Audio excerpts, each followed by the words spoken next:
you've adopted a dog, or maybe you're thinking about adopting a dog or a puppy, okay? Be mindful, there's a rule of three, 333, a general guideline and process of dogs in a new environment, okay?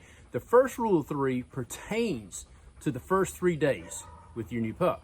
All right, I have a video explaining this, so when you get finished watching this one here, go back through my channel, scroll through the videos, and you'll find about the first 3 days with the new dog. Watch that video, and that'll help you with those first 3 days. Okay, but now I'm going to give you a synopsis on the second rule of three, which covers the first 3 weeks with your new dog or your pup, okay?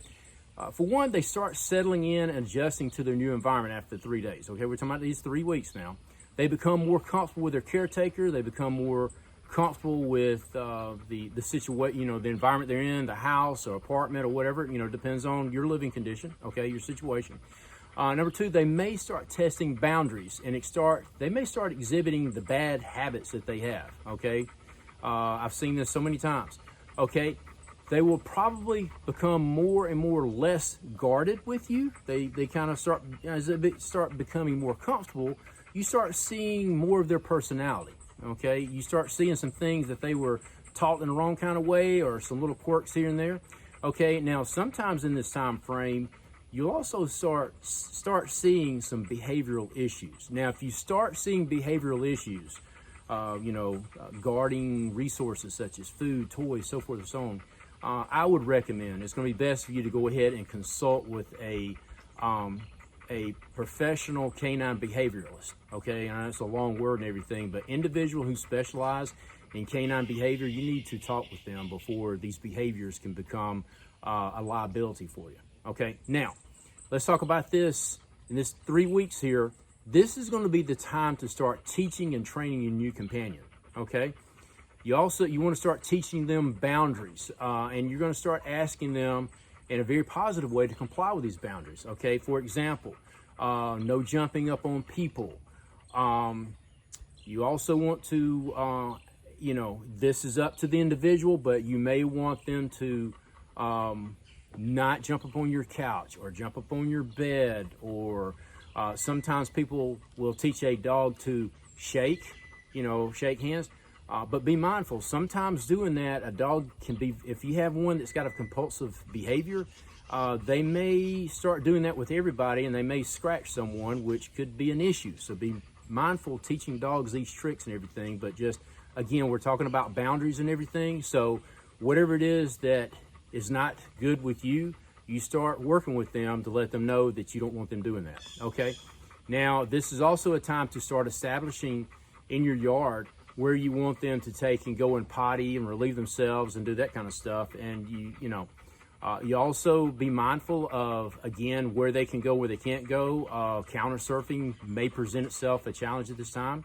Start working with them not to jump up on a counter. Redirect that energy into something positive, okay? You may also want to limit them areas in the house that they can go into and not go into. This is totally up to the new caretaker, okay? Again, I'm going to reiterate this again. Some people like for their dogs to get up on the couch with them. Some of them like for their dogs, I got a pesky fly here, sheep fly, deer fly, what do you want to call it? Some people may want their dogs to get up on the couch with them, or a chair, or do this, that, and the other, or sleep up on the bed. Some people do not. This is the period of time that you can start establishing if that's okay or not okay. Okay, if you don't want them getting up on the couch or bed, but yet enjoy being in the room with you and stuff like that, this is the time to start teaching them place, or where they can go lay down on their bed and do those things, okay? Now, this is also, we're talking about teaching and working with them, stuff like that. This is also the time to start training with the dog. Sometimes people have adopted a older pup or an older dog or a younger dog, and they've already had some foundation work, but it may not be solidified. So this is the time to go back and start teaching the dog to how they should correctly walk on heel at lead.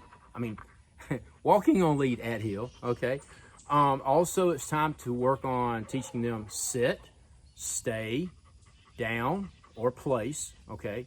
It's the time to start teaching recall. A lot of times older dogs, young dogs and older puppies and stuff like that, they can have, their recall has not really been worked on. It's kind of like a game they play, they do that kind of stuff. So working on recall is very important here, okay?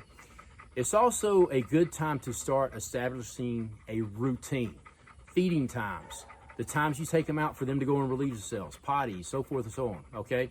Also establish, if you can, a consistent time every day that you go out training and working with the dog. And I have seen so many times when dogs are on a regimented schedule, they tend to thrive better in that because they know what to do, when to do, how to do, and expect, you know, their expectations are there, okay? Now, as you're working with the dog, give clear and calm verbal commands. Be calm in what you're doing. Don't get too excited. Don't do your best not to get loud or anything like that. Keep everything just kind of like monotone. Work with them, and they'll read off of your demeanor, and a lot of times they'll mirror that, okay? Now, also, be positive. When you're working with your dog, set them up for success and not failure. And as you do this, as you're being calm, persistent, positive, the results will be rewarding. Just